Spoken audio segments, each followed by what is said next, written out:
There's one truck we're here to look at. Yeah, Ford Lightning, which, if you're talking about revitalizing an old nameplate, that's such a cool way to do it. Right? Fantastic. I love the old Lightning. I thought it was so cool.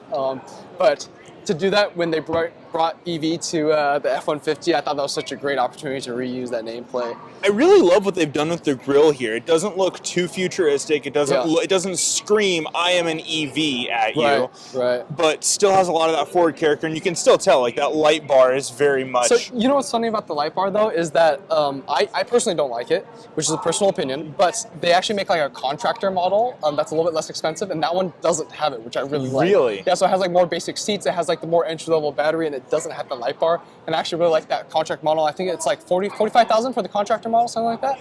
Pretty good value for an electric pickup. Oh yeah. Yeah. And Steffan, we got to talk about the range when towing thing, right? Because that's a huge thing that's going on right now.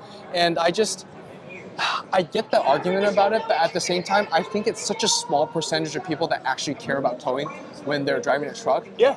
And for those people, the big diesel trucks aren't going away. Yeah, they can buy that. But for the rest of the people that don't actually tow, this is a much better package, you know, in terms of a truck, especially since you can like plug in your power saw and all that stuff. You can do other truck things besides towing with this, and I really enjoy that.